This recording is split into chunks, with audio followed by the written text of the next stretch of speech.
everyone. My name is Melissa Carvalho, and I am the Canadian Ambassador for Women in Identity. Before we begin, I would like to acknowledge that we are situated on the traditional territory of the Mississaugas of the Credit First Nation, the Anishinaabe, the Chippewa, the Haudenosaunee, and the Wendat peoples, and we are on Treaty 13. There are many Indigenous peoples who continue to reside on this land. Because we are in a virtual environment, I encourage everyone attending to also acknowledge the land they are currently situated on. Women in Identity is a volunteer-based global nonprofit organization that champions diversity in people, ideas, abilities, backgrounds, experiences, and perspectives. We drive the digital identity industry to build solutions with diverse teams to promote universal access, enabling civic, social, and economic environment around the world. Our members represent all aspects of identity: technical architects, product experts, legal advisors, communication, and user interface professionals. You can join us for free to stay up to date with all events and webinars, receive our monthly newsletter and annual reports, and have access to the extensive job board if you're looking for new roles to advance your career. One of our projects this year that we've been working on is the Women in Identity Code of Conduct. It is an extensive review of identity and access to financial services. As stated by Women in Identity executive Dr. Louise Maynard Adam, the lack of diversity and inclusion in identity systems and how this affects to the even basic financial services is widely discussed problem, but the actual human impact is often far less well understood. This work highlights the stories and struggles of those who have faced exclusion firsthand. Whether or not you join Women in Identity, which we hope you do, we ask that you take away the following item. Consider applying the Women in Identity mission to everything you do, driving the digital identity industry to build solutions with diverse teams to promote universal access. For all, by all. Chanda, over to you. Thank you, Melissa. We've been to a lot of events, some in person, many virtual, and we work with practitioners throughout the identity industry. When we started this journey, we first spoke to the importance of having a diverse workforce. We looked at gender, race, ethnicity, national origin, age, sexual orientation or identity, education, ability, experiences, and heritages. We spoke to the value of hiring a diverse workforce.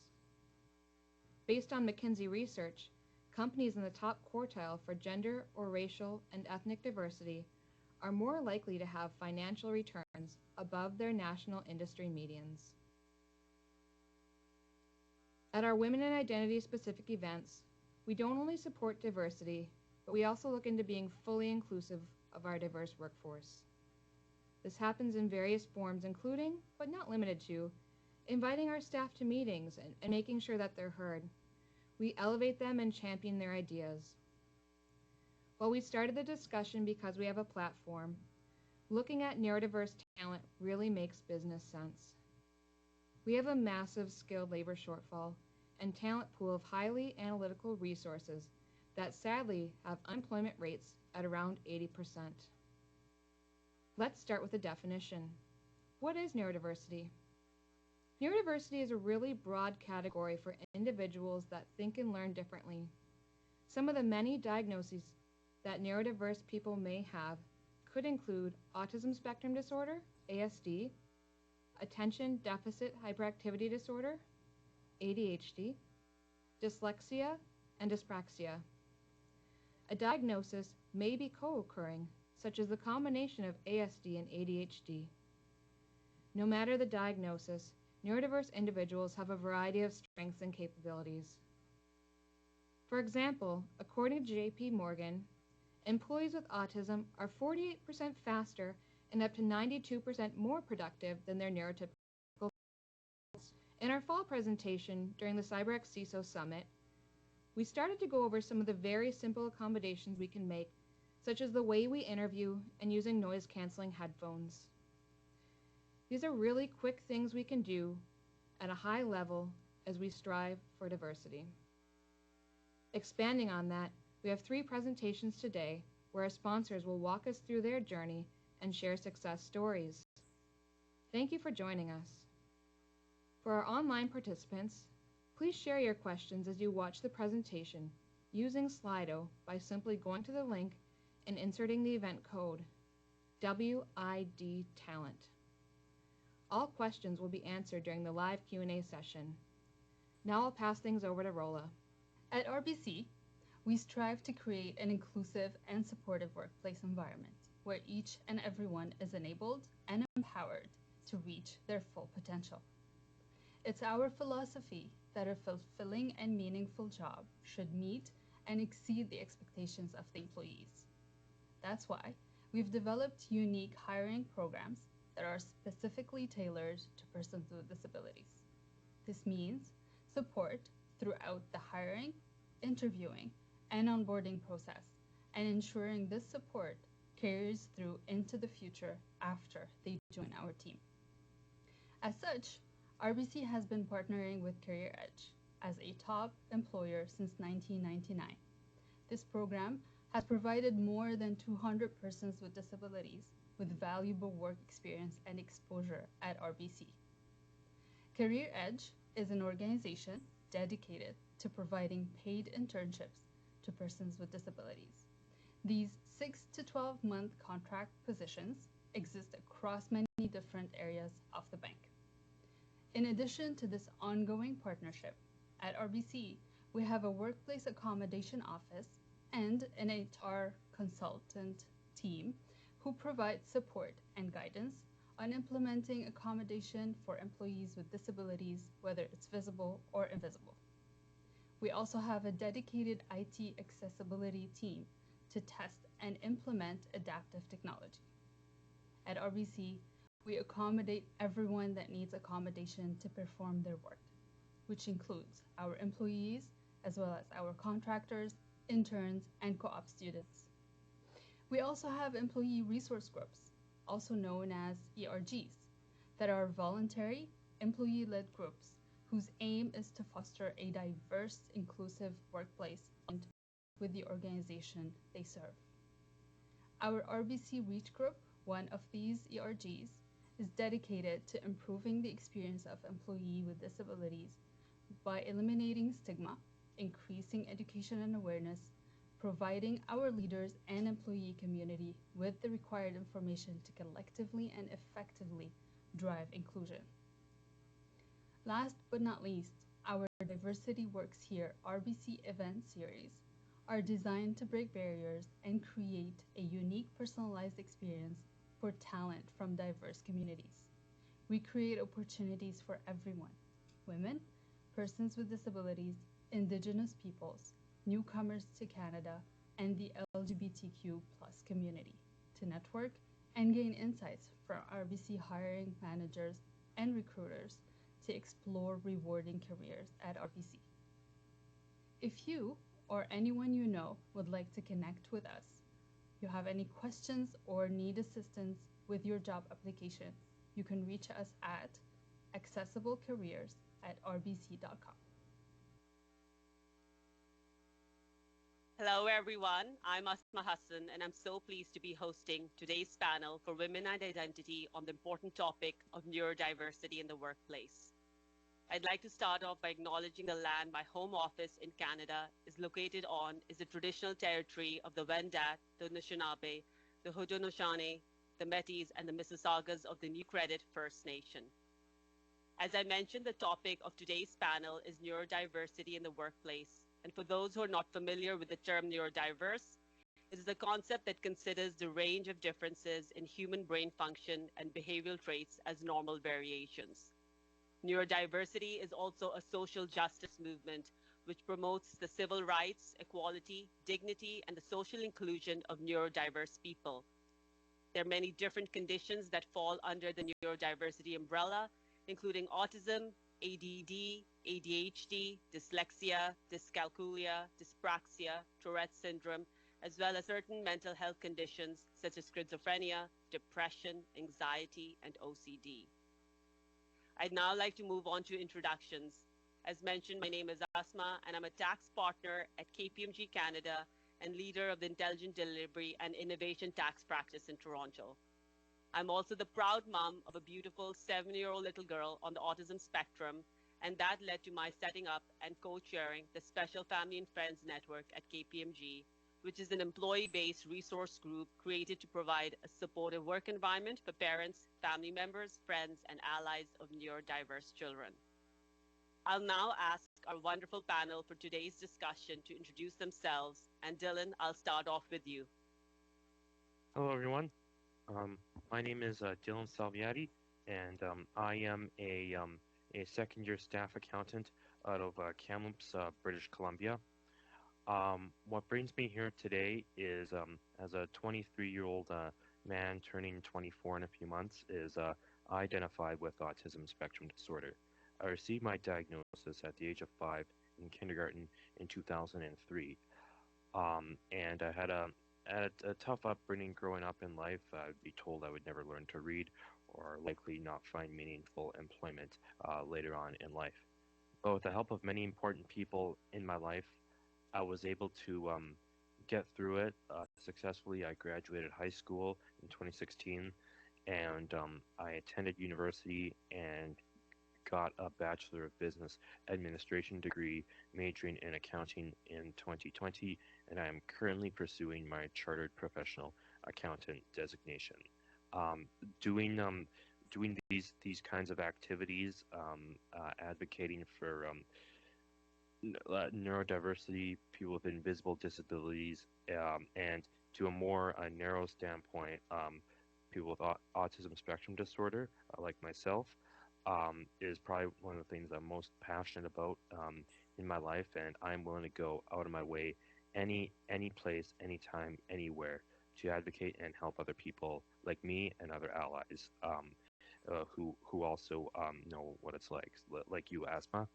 And so that's what brings me here today. And my work experience at KPMG has been great, and I look forward to answering a bunch of questions here. That's fantastic, Dylan. Thank you so much for that great introduction. Adele, can I ask you to introduce yourself next? Yeah, certainly. And Asma, thanks so much for having me on this panel. As you mentioned, my name is Adele Polsedia. I'm a partner in the cybersecurity and tech risk practice here at KPMG Canada, where I've been for about 5 years now. I can't believe it's been so long, but we're having a great time and growing things here. I wear many hats for the firm, but the one that I'll speak to today that I think is most relevant is that I'm the national people leader for cybersecurity, and I drive our people side of the strategy, which then enables growth. What does that mean? It means that I'm able to, or I'm accountable for the recruitment, growth, enablement of a happy, diverse, and high-performing team across the country.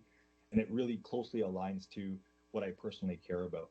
I think work is one thing, but the impact that we have on people and their lives more broadly is really what I'm here for, and really actually very proud of the work that KPMG is doing here. It's something that I can take home and discuss with my family and friends, and I'm very passionate about it. So thank you so much for having me here. Thanks, Adele. That was a fantastic introduction, and I couldn't agree more. When you're passionate about something and you're bringing it home, that really speaks volumes about the kind of person you are. So thank you so much for that. Jillian, you're next. Please introduce yourself. Great, thank you so much. And thank you, Asma. Thank you for having me join. It's great to be here. I'm Jill. I'm a facilitator and employment support manager with Specialist Cerna. I joined the team last August. And so what I do as a facilitator and an employment support manager or coach is I work with the candidates and also with the managers with the organizations that we work with, and I support both groups as the new hires transition into their roles. So for the past few months, I've been working with KPMG and with many managers and their new hires as they transition and onboard, and it's been great. It's an excellent team to be working with, and I've been really enjoying it. I'm glad to hear that, Jill, and I've had first-hand experience of working with you, so I've been really enjoying that. Thank you. Okay, now let's dive into today's discussion, and I'd like to kick it off by talking about neurodiversity inclusion initiatives that we currently have at KPMG and the organizational impact of hiring neurodiverse talent. Jillian, I'll start off with you. Could you tell us about Specialist Terna and the collaboration with KPMG? Yeah, definitely. So Specialist Cerna, which translates from Danish as the specialist, was founded in 2004 by Torkel Sund after his son was diagnosed with autism.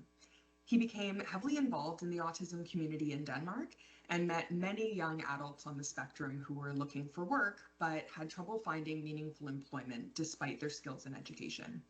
So he was well established at a telecommunications company in Denmark, and he decided to create a socially innovative company where the majority of employees were on the autism spectrum. Employees work as business consultants on tasks such as software testing, programming, and data entry for the public and private sectors. And this model is what we would call Specialist Cerna 1.0. So here in North America, we work with businesses like KPMG to help them tap into this talent pool and adapt recruitment and onboarding processes to hire more neurodiverse candidates, with the ultimate goal of enabling 1 million jobs for those on the autism spectrum or who are similarly neurodiverse worldwide. Unlike other employment programs, the employer is our client. So the basis of our program is making it work for employees and making it successful for employers. The way we work to ensure those positive business outcomes is by providing end-to-end support for both candidates and managers throughout the entire recruitment process and beyond. So we work with candidates to complete applications, learn about the role, and answer questions. And we work with managers to provide education and practical management tips to support onboarding and performance management through one-on-one support and job coaching for both. So we partnered with KPMG last year for the first cohort of hires, and the second cohort, like I mentioned, just recently completed onboarding. So there's been a total of over 10 successful hires, and it's just been a really successful, really amazing partnership so far. That's amazing, Jillian. And I really have to add that there is a strong and untapped neurodiverse talent pool that all employers could benefit from hiring as part of their team. So thank you for shining a light on that. Adele, I'd like to move on to you now. Could you tell me what was important to you in terms of participating in the Specialist Cerna program and recruiting neurodiverse people to your team? Well, the first thing I'll say before even jumping to that is I really like the way the Specialist Cerna team focused on this needs to make sense for the business. It wasn't about we need to help those in our community. It was that there was this, as you mentioned, Asma, this untapped, amazing talent pool that maybe you don't know how to best interact and enable for your clients and for your business. And, you know, we've really seen that come to life here with the 10 folks that we've been successful in bringing in. And so I'll start with that. But for me, I think there are 3 real reasons in my role as the national talent leader that I thought that this was very important. So first, personally, I'm a really big believer in diversity and the need for diversity in the workforce. We need to represent the communities that we work and live in as KPMG. And I think that's, to me, the most important part. From a neurodiverse perspective, my wife is a psychologist and she has a heavy research background. A lot of that focuses in different areas of neurodiversity. So she's been coaching me through a lot of this. The first day that I came home after the email with the request to say, would the cyber team like to participate? I can truly say that I was excited and nervous with how that would work out for us. But I came home, we had these conversations, and it's something that's really near and dear to my heart as I've learned more and more about it. I think the second thing is I'm a really big believer in strength through diversity amongst our teams, regardless of what that diversity is, coming from different cultural backgrounds, different countries, different ways of being brought up, and then also in this instance, diversity in the way that your mind works, I think is very important. We're going to be able to then solution for our clients differently, but also create this connective tissue where we can all learn from each other as human beings. And, you know, whenever I'm in a conversation, bringing a new person in, I talk about this Venn diagram. And the Venn diagram, in my mind, has 2 circles when we're talking about KPMG. There's your work life or your career, and then there's your entire life. And in no way can one of those circles ever be larger than the other. So we need to focus on the broader circle of life at large within our communities. And so that strength through diversity comes to life in that way. And then lastly, being in the cyber area, we work with our clients on ever evolving challenges. We have unique problem sets. Many of them have been around for a mere few minutes, and some of them have been around for many, many years. And I think that bringing neurodiverse talent into our organization will help us attack these challenges that our clients, industry, and Canada at large face from different angles, different perspectives, and hopefully to find then novel solutions to these. So I think it's very important for all three of those reasons to me personally and to KPMG at large. That is amazing to hear, Adele. And I love your Venn diagram analogy. And I'm so glad that you had your wife to kind of lean on and kind of learn from. So that's fantastic. And I hope everyone at KPMG could think like you and want to actively participate in similar programs in the future. So let's hope that does happen. And finally, Dylan, I'd like to move on to you. As a neurodiverse individual working at KPMG, I'd like to hear from you and your opinion on what are the most pressing issues facing neurodiverse people in the workplace. Well, certainly. So I sort of have points slash issues that I'm gonna touch on here. So I'll just name them in general, and then I'll touch more into them. So the 3 points will be with hiring, stigma, and accommodation. So let's start with hiring. So with hiring, it could be very difficult, like for a neurodiverse individual, like first of all, to get through the interview process, because I was very fortunate. I mean, I sent in back in 2018, the fall of 2018, when KPMG was doing recruiting and other public accounting firms doing recruiting. I sent in my resume. I got help with that, and then I was very fortunate to just get interviews just around the clock. Just they kept coming. But a job interview is stressful for anybody, but for a neurodiverse individual, it's going to be even more stressful because like if they go and meet with someone for an interview, they could someone could think, why is this person not really picking up what I'm saying? Why this guy seems a bit confused. He may seem a little bit off, but you don't know because it's an invisible disability that we have. So it could turn some managers and partners away. Like, well, I don't know if we could work with this person, but they don't know. But I got through it, and well, KPMG gave me a job offer. So I'm still here today. But so that's hiring can be tough with the interview process in general, which a lot of them won't be able to get in or may be too nervous and anxious with the interview process, which leads to my next point with the stigma attached with, let's talk about people with autism like me, being unemployed or underemployed. There's a huge number of people like me who can't find a job or who are not living up to their full potential. Like they're working at a job where that's fine, they're doing something, but they could be they could be smart enough to do more, have their full potential, but they just it's just applying and getting a job is just difficult. So the stigma there is definitely challenging, and that if only every person's story could be like me, that would be the most perfect world. That'd be my dream, in my opinion, but that unfortunately is not the case, and we got a lot of work to do. And lastly, the third point is with accommodation. So if someone like me does manage to get in, um, the performance managers and partners, whatever workplace, be just like, okay, how could we work with this individual? How can we make them earn their full potential? With me, let's go with my story that I've said many times. So when I was an intern in summer of 2019, in May, so about 6 weeks in, when you start off in public accounting, it is tough to basically it's a lot of learning. It's a lot different than what you learn in your undergrad at university. But I was feeling really slow, and I was like, man, am I really this bad? But the thing was, I think a lot of managers they couldn't work with me.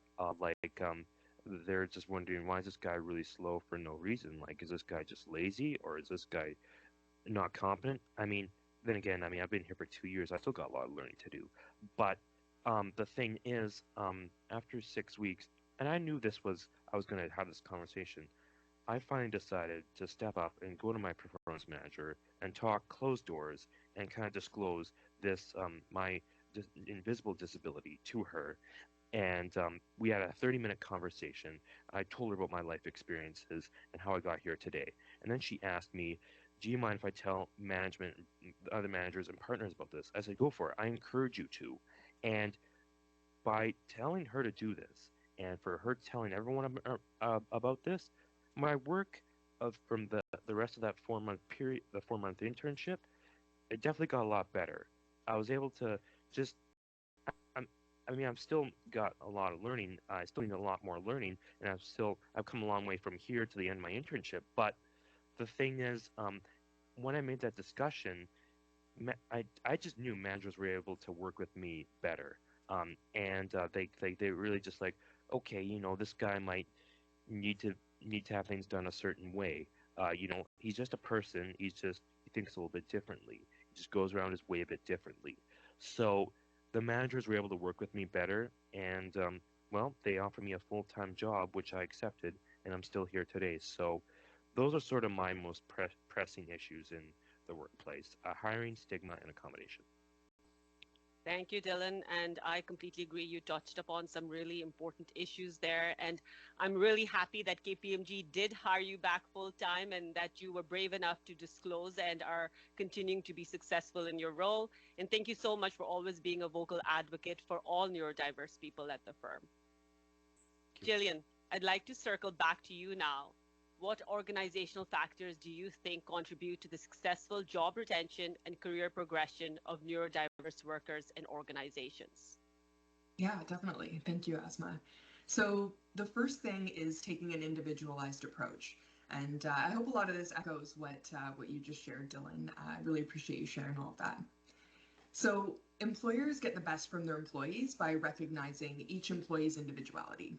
The same is true for neurodivergent employees. So I'll go over a few strategies, starting with identifying the comfort zone. So neurodivergent people can sometimes feel overwhelmed by their physical and social environment, and anyone's productivity would be impacted if they're uncomfortable. It's important to keep this in mind and ask them what they believe would help them feel better in their work environment. So at KPMG, you have workplace flexibility in terms of hours worked, and you offer a home workspace account so that employees can set their home office up to suit them best. And that maximizes their comfort and their performance, which are really great strategies. The next strategy that I'll mention is to focus on strengths. So it's often easy to focus on areas for improvement or on areas where we notice someone is working differently than what we're accustomed to. Our program encourages businesses and managers to focus on potential and avoid making assumptions based on what we think is customary and finding opportunities where we otherwise may not. So at Specialist Sterna, we refer to this as the dandelion model. So basically, context is key. Many view the dandelion as a weed, something to be rooted out of our lawns and flower beds. What a lot of people don't know is that when cultivated, the dandelion is one of the most valuable and useful plants in nature, and it's known for its nutritional, healing, and medicinal properties. A dandelion is a weed in an environment where it's not welcome. If the dandelion is in an environment where it is welcome, valued, and nurtured, it's an herb. Autistic people often struggle to feel welcome in the labor market, and Specialist Sterna strives to create an environment where each individual can thrive and provide support both for the individual and the employer to maintain this comfort zone. The next thing is clarity and communication. So the best approach to communication is to say what you mean and to mean what you say. In a work environment, everyone benefits from clear instructions where nuance, sarcasm, colloquialisms, and acronyms are reduced or eliminated. This is particularly important for employees who think and communicate more literally. For some, written communication is best. For others, a conversation works just fine. But for everyone, clarity will lead to fewer mistakes and higher productivity. At KPMG, you have a best working style document that you send out to new employees to understand how they work best. And in the hopes, this document is created in the hopes to meet people where they're at versus having them fit a certain mold. And I've seen this in action in the last few weeks, and it's been awesome. And then diversity education is also key. So knowledge and understanding are the best tools for taking on something new and avoiding misunderstandings, bias, and stereotyping. Educating employees to have a better understanding of autism and neurodiversity, particularly in the workplace, will go a long way. And at KPMG, you've had several neurodiversity education sessions, and you're currently developing education specifically for managers to help lead neurodiverse employees. And that's going to include a practical guide. So those are amazing initiatives. And then finally, to ensure that people are retained and can bring their whole selves to work and feel a sense of belonging, we simply have to ask people what they need. They've spent a lifetime overcoming challenges and building strategies to deal with new or difficult situations. And together, we can all leverage that knowledge and experience in the workplace. That's fantastic, Jill. You touched upon some great points, and I think it's so important for us to focus on strengths of the individual versus areas for improvement. And I think inclusion, diversity, and equity education is essential for every corporate organization, and something that I know KPMG Canada places a heavy focus on. Mm-hmm. Adele, I'd like to get your opinion next on how you think your organization has benefited from hiring neurodiverse talent. Yeah, that's awesome. And again, I'll start by saying, Jillian, I echo so many of your thoughts. I love the individual approach. Again, clarity and communication, understanding for each employee, neurodiverse or not, what the success mean to you today, and then being, focused on helping them achieve what that success is, and then aligning that to our client success as well. But then also being flexible enough to understand that each human, that definition may change throughout their career. Success, for each one of us today may not be the same definition as it is 2, 3, or 5 years from now. And so I really love what you said there. And clarity and communication, absolutely important. And I think say what you mean what you say. Is a very simple and profound, way to put it. So for us, I think, how have we benefited? I look at this from a workforce perspective first and foremost, right? And so let's take the view of those that are already here that are not neurodiverse. I think they learn a lot from developing an understanding. A lot of our work is around communicating ideas, thoughts in effective and impactful ways to your audience. In this case, our teams are learning a new way to do that for each one of their team members. It's no different than our client work. And so each of our team members is able to improve their communications by ensuring that the message is for that person that is receiving it rather than for yourself. And this is something we talk about all the time. So it helps us be better at our job, better consultants. It also helps us to really understand the different needs of each person on our team. And I think, again, going back to that Venn diagram, that helps us to become better people and therefore a more close-knit and collaborative team, right? So more broadly, for our team at large, I think that's a key benefit. It brings us together. It helps us to understand one another for all of our differences, not just specific ones. Then I think for the neurodiverse talent, and I touched on this already, our organization benefits from that diversity in thought. The way that we see a problem can be different based on, each of our experiences and the way that our minds work. So again, I think we benefit from different perspective in the room when we're on the, colloquial whiteboard. I know we do it over Teams now, but I think we benefit from that. Different ideas stem from different ways of thinking, also stem from different ways of seeing the problem. As I said, many of the problems in our area have been around for many years. And so if we can act and think differently, maybe to steal from Apple there, I think that we're able to then support our clients in a different way, which is a differentiator for us in the market, which at the end of the day is very important to KPMG to support our communities and our clients. And then I would say, taking a step back more broadly from a technology perspective, globally technology skills are in shortage, specifically cyber skills for us. There are not enough talented people to fill the roles that are needed globally, not just at KPMG, but with many of our clients.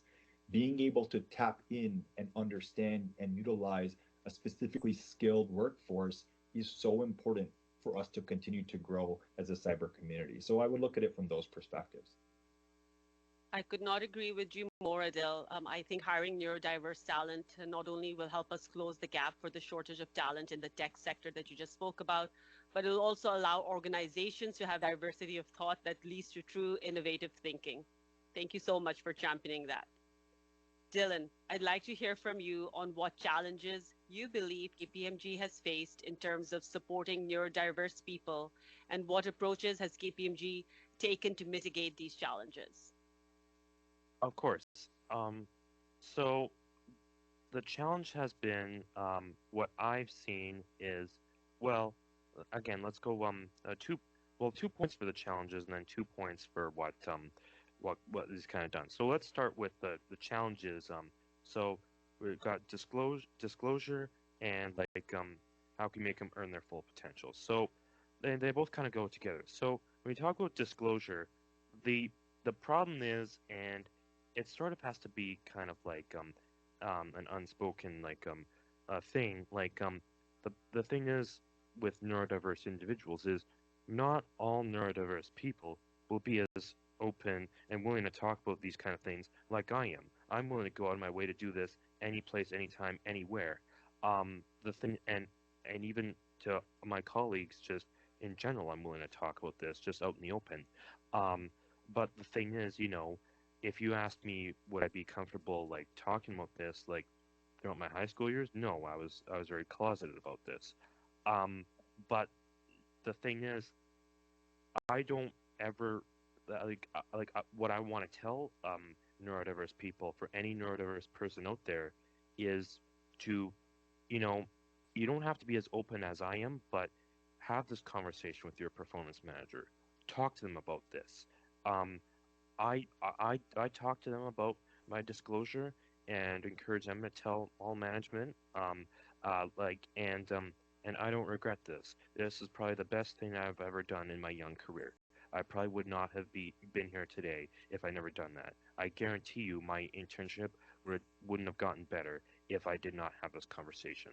So that's a problem, that they're not a lot of them will not be willing to kind of share or talk about these things. Um, which can also goes to the next point, is how we can make them earn their full potential. Like whether like like if they don't kind of say this, then again, they might just think, oh, this person's just slow for no reason. Why is this person just not getting this? Is this person just not competent? So it kind of goes two ways, kind of. But you can't just go around to random people and just openly talk about this stuff. Especially invisible disabilities, you don't know. I mean, you may have assumptions, but not all the times your assumptions are correct.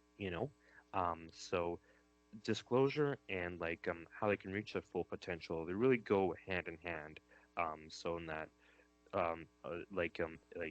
in order to reach your full potential. So now, what has KPMG done? So let's go with 2 points in the positive. So with Specialist Erna, Jillian, it's been great that that we partnered with Specialist Erna in terms of getting them out of the interview process, in terms of hiring them to make it less stressful. That's great that you got the ball rolling on this. But the thing is that yeah, so it's great you've done that. And to bring to tell them, oh, so you can tell the performance managers, okay, these are the individuals that are neurodiverse, that identify with whatever. Okay, so that the performance managers and partners, they know this already, and that they could try and work with them already. They don't need to just assume anything about anyone, okay? Because they already know this. So that's one great thing. And then the other great thing that KPMG has done is people networks. We have many people networks about all sorts of ethnicities and and different topics of diversity. Now, in terms of people with disabilities, there are two that I happen to sit on. Um, the Disability Inclusion Network, which acts as a voice for people with disabilities at this firm, whether it's invisible, like people with autism spectrum disorder like me, or invisible or visible, like someone who who you clearly tell is in a wheelchair, or has like you could tell right away like if a visible disability. So like um, that's one network, and the other network is that asthma co-host is a special family and friends network that acts as a support group for parents of unique children. A lot, most of them that identify with autism spectrum disorder, like me. So that's what we've done, and basically, yeah. So that those are kind of my answers to that question. Thank you. Thank you, Dylan, and thank you so much for sharing all that information. I'd now like to move on to the topic of tools, training, and supports for neurodiversity in the workplace. Adele, I will start off with you this time. Could you tell me, are neurodiverse employees within KPMG provided with any tools, training, or supports to assist them in their day-to-day work activities? Yes, certainly. I would say that they are. And I think, working with specialists, we've learned a lot. Having employees like Dylan, we've learned a lot. Even during this call, I'm learning so much from Dylan, taking mental notes. I'll take a couple of written notes thereafter so that I can ensure that our cyber team takes this into consideration. A couple things I'd like to touch on from both Jillian and Dylan that may not be technical tools or training, but are clearly supports and ways to enable. One, that concept of highest and best use, focusing on what we're good at as opposed to maybe what we're not as good at. Um, that's a really important part of the KPMG culture, I would say, and different from other places that I've worked. And I think when we do focus on that, we bring the best out of each human at this organization. We're not all good at the same things. And by focusing on what we are truly the best at, or most talented, or most invested in as a human, I think that really brings together a strong team. Second, and Dylan mentioned this, the communities and people networks that we have. I think we have over 30 networks, across the organization. I'm a part of 4 or 5 of them myself. And what I think is very interesting is, well, these communities of interest usually are, I would say, built with people that have that specific interest. What I think is really amazing about these groups are that there are so many other folks that join that may not be part of that group by definition, but are looking to learn more on how they can support their colleagues and people within the community. And we see this all the time. I'm in our Black People's Network and very focused there. I think I'm going to join the Friends Network and Disability Inclusion Network, so that I can continue to learn and take that back home with me, focus on our clients and on our community. And then I think, Dylan, something that you said, again, not necessarily a specific tool, but a true support, or the people within the organization.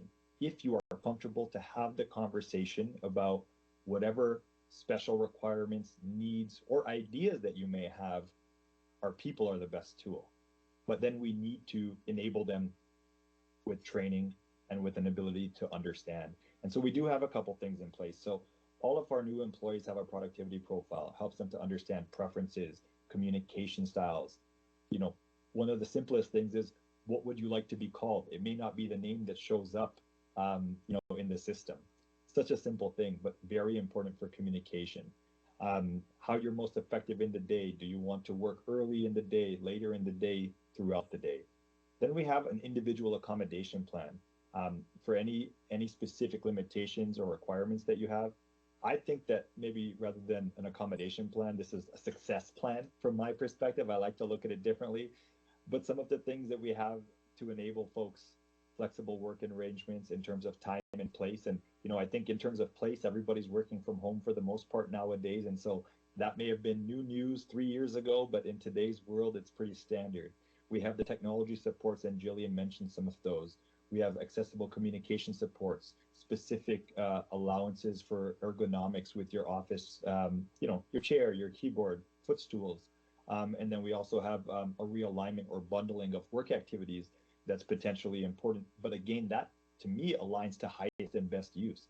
Let's put people in places where they're happy, where they're successful, and they feel motivated. Because at the end of the day, in today's work culture, these are the things that people need. It's no longer about just the dollars and cents up on your paycheck. It's about an environment that folks can be successful in and enjoy their life as a large part of that Venn diagram that I'll go back to one last time.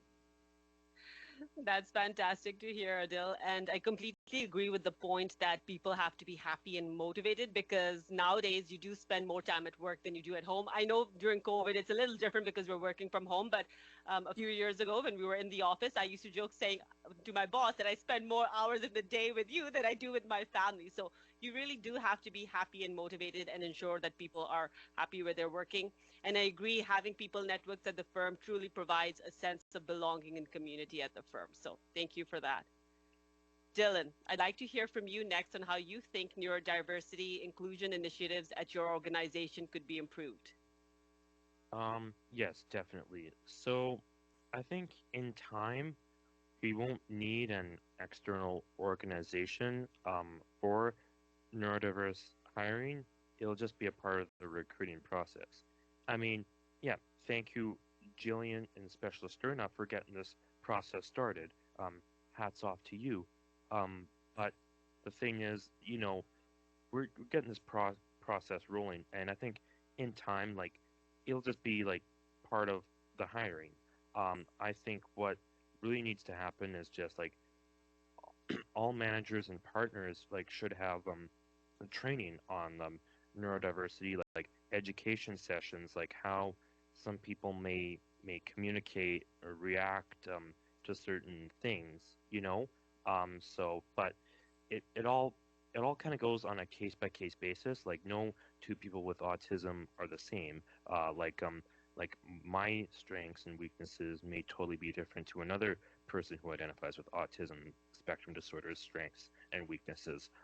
So but if managers and partners, well, especially performance managers who actually have people reporting to them, if they're aware of these things and like kind of have some ideas on how to work with these individuals, I think that would be this would definitely help reduce the stigma and definitely we could get the accommodation progress going, and also we really and also for performance managers and partners to have a check-in with these employees. I mean, you generally should, I think, with all your employees that report to you, but really with these neurodiverse employees like myself, just hey, how's it going?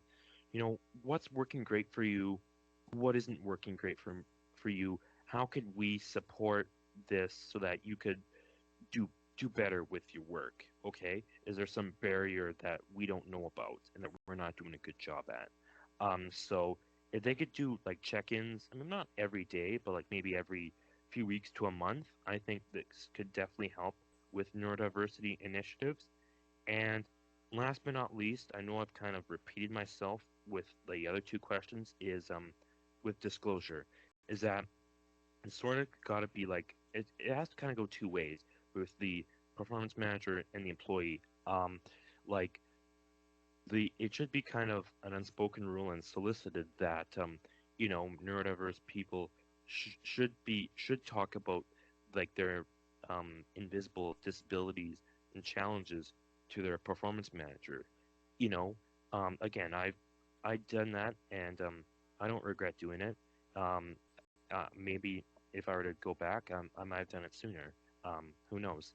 But I did that, and I don't regret doing it. And I, for any neurodiverse person out there that gets this message, please, if you start a new job, talk to your performance managers about an invisible disability or challenge that you have.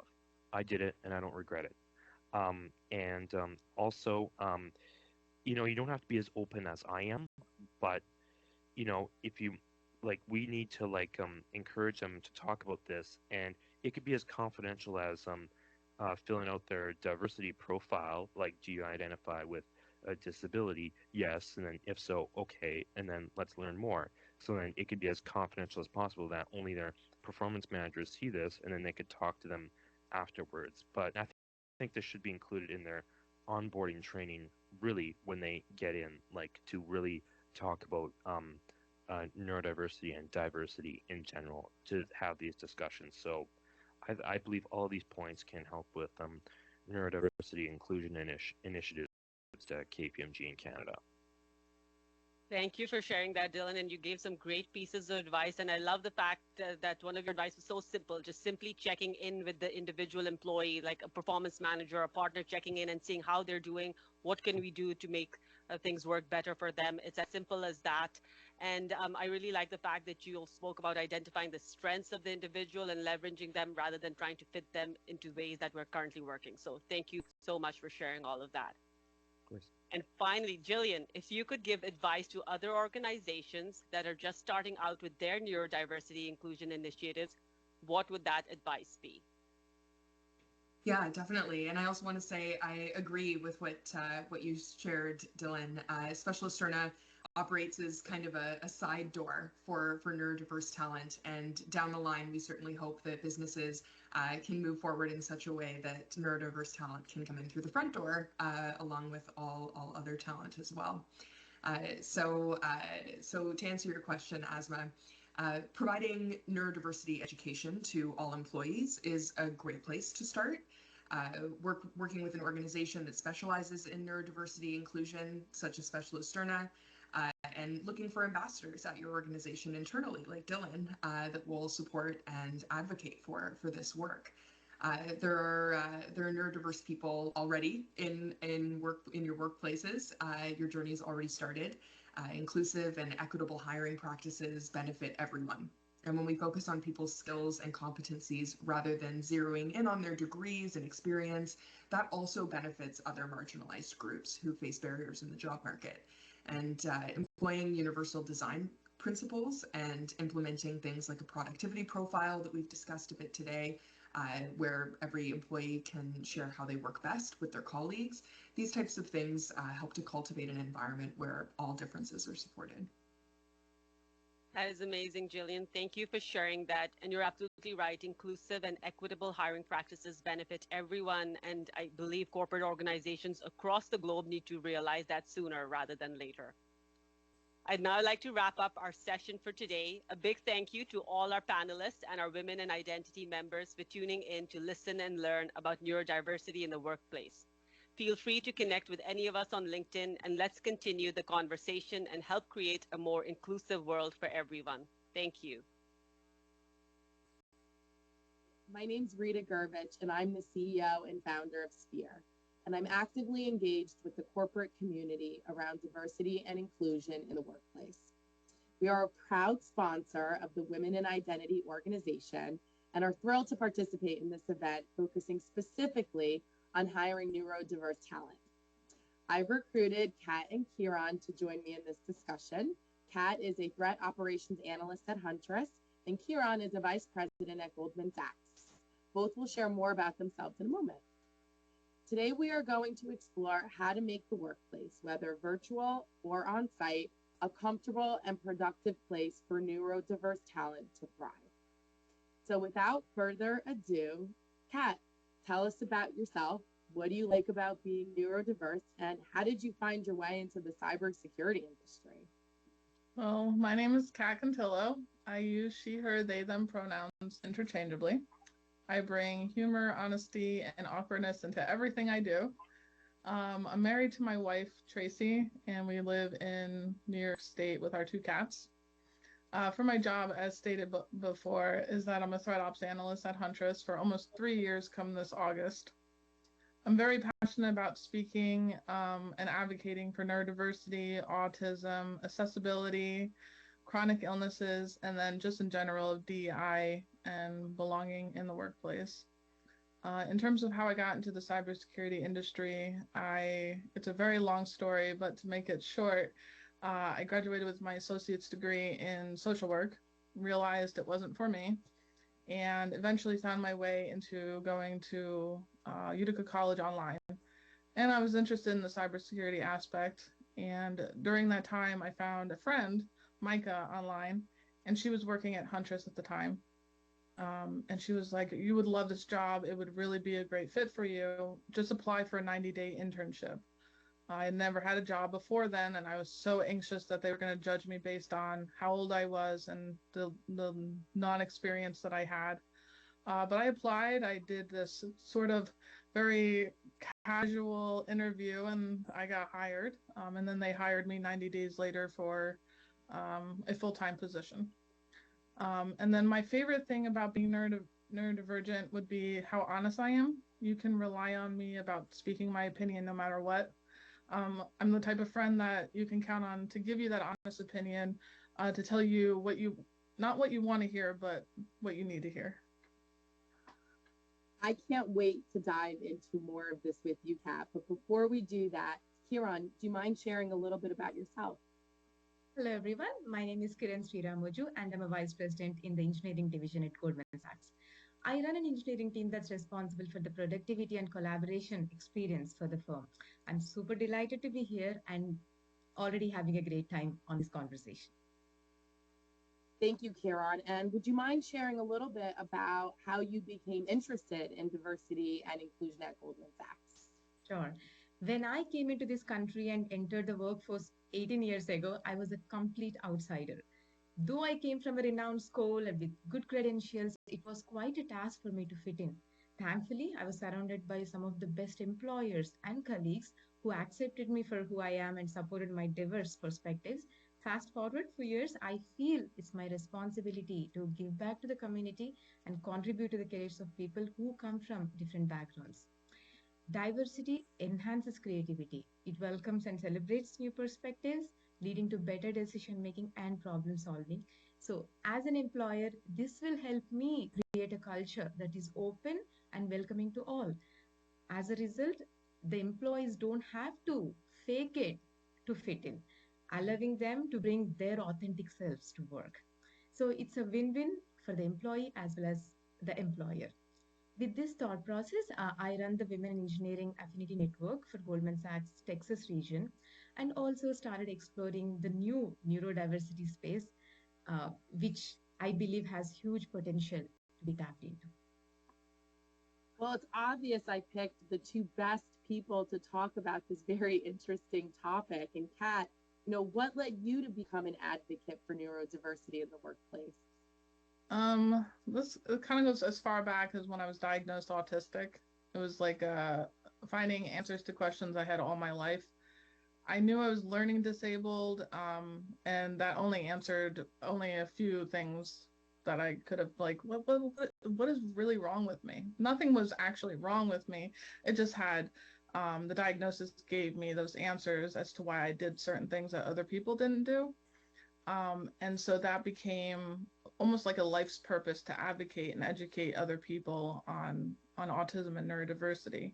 In terms of the workplace, when I got hired at Huntress, I realized that not a lot of people really did talk about real life things like your story. And I think that's really important. So I started talking about being autistic and neurodivergent at work.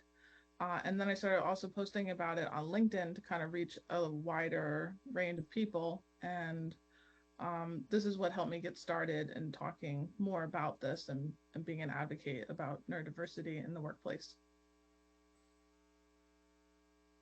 Awesome. That's a great story. And Kat, as an employer looking to build neurodiversity at the firm, I would like to ask, in what ways can we organizations alter our recruiting process to appeal to neurodiverse individuals? I think this is a really good question. So I think that ultimately it's not really about altering anything, right? So we kind of just need to recreate the whole process, recreate the wheel. Take a step back outside the typical recruiting process and kind of just like look at it in a different lens. I know that sometimes that can be hard. So maybe you ask some questions out there to people who are neurodivergent and be like, so what was a struggle for you? And that might not have been a struggle for you, but you would have been like, oh, okay, wow, I can take that and approach that in a different way. For one example, I think that's important to bring up is like job postings. A lot of job postings involve things that are really not necessary, and that will eliminate a large portion of people from applying to your company. If it's a necessity, like a law degree, you need a law degree to be a lawyer. Okay, well that's important to put that.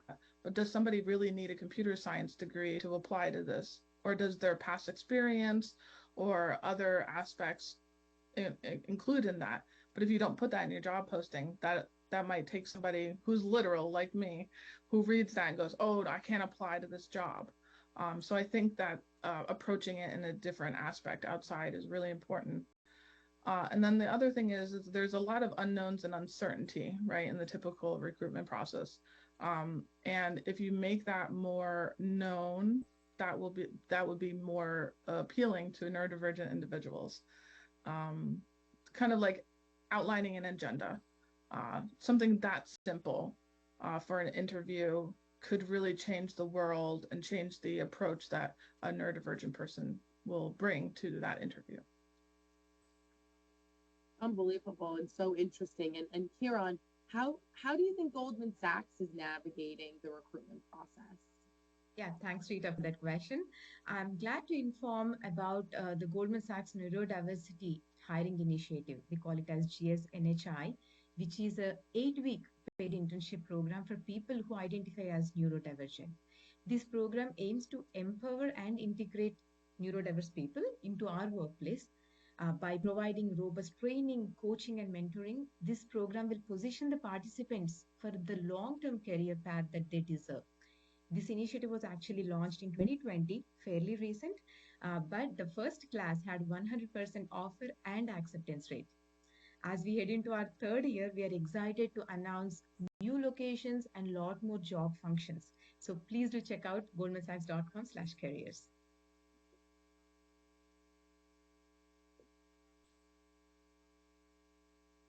That's amazing. And it's wonderful to hear that a bank like Goldman Sachs is doing so much to help the community. I'm hoping my next question to Kat can help Goldman even more when it comes to retaining this amazing talent. Kat, what type of challenges have you faced in the workplace? As I stated earlier, Huntress is my only job. I don't have much experience when it comes to working in general. So when I think about it, I think it also back to when I was online college. It's kind of the same feel because where I work is remote. So a lot of the challenges that I've dealt with involve like Zoom. I need to read lips or I need to see transcripts of information. I have auditory processing disorder, so grasping all the information that's being said is very hard, and my brain is wired in a way where I might hear half the sentence or some of the words and I have no idea what the meaning is. My work provides me that type of accommodation so that I am in real time present and included in whatever company meeting is going on. I have also realized that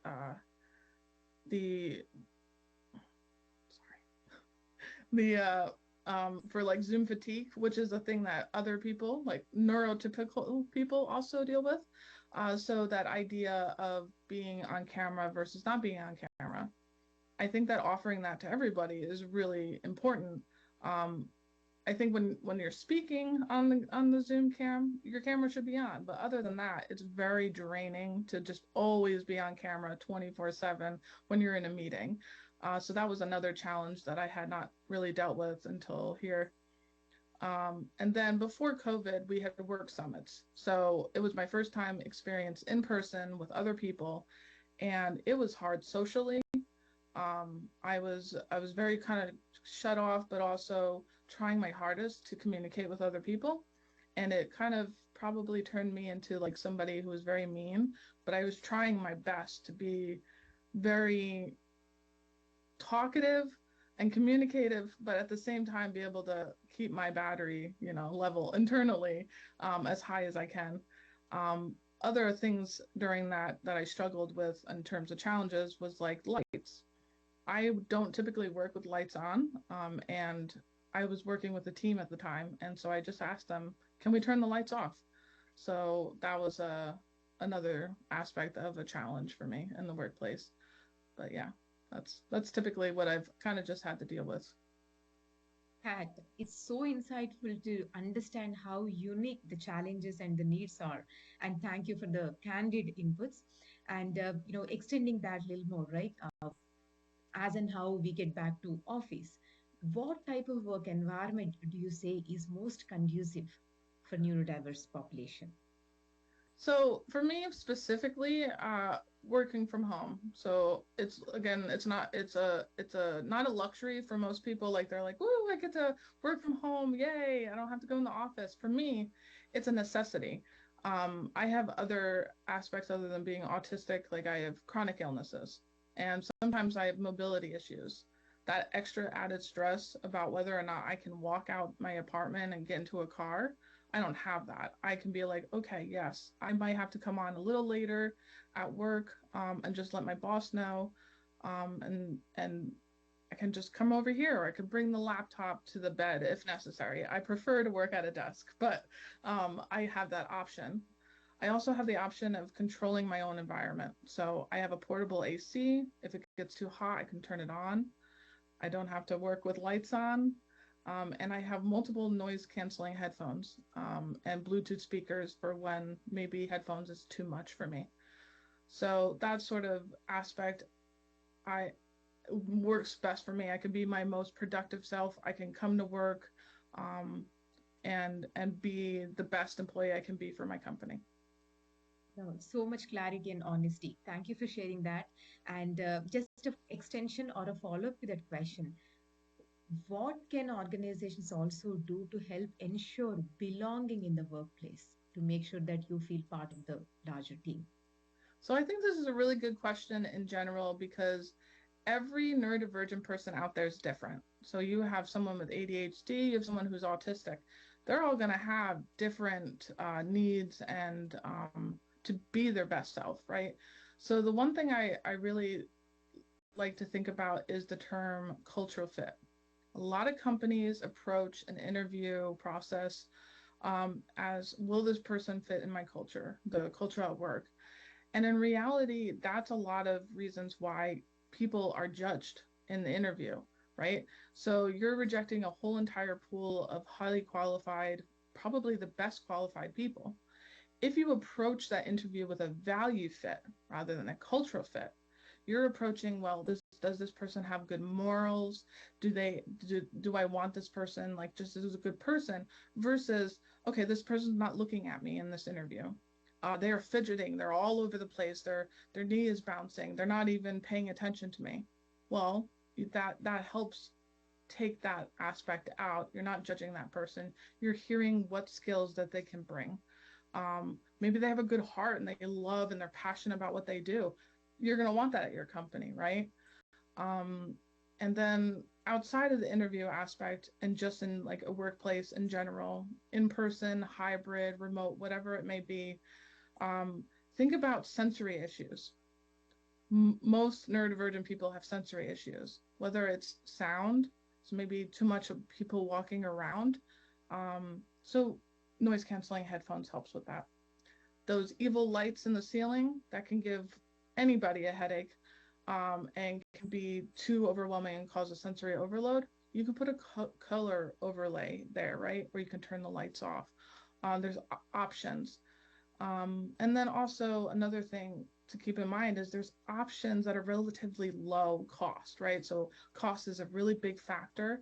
And there's always that negative thought process that neurodivergent people, oh, they're going to need an accommodation that costs a lot of money. It really doesn't. It doesn't at all. You just have to think outside the box, which is kind of what I've explained before. And then the last thing I would like to say is it's vital to think about creating an environment where support and flexibility are built into every aspect of that organization. Then you're not only helping neurodivergent people, you're helping diversity of across the world, like every aspect of different types of diversity. So interesting. And little things like what can we do from a facilities perspective to help are things that we probably don't think about regularly. Another question I had for you, Kat, in terms of your manager, what are some things that you wish neurotypical managers and coworkers really better understood about autism?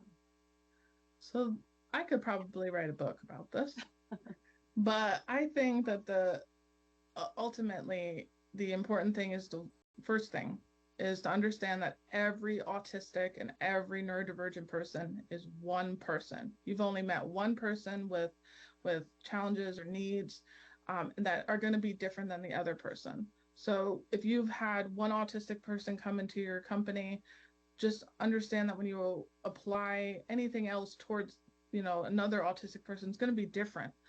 And so that's really important to understand, because a lot of the discrimination or the negative views on autism is, well, you're not like my son.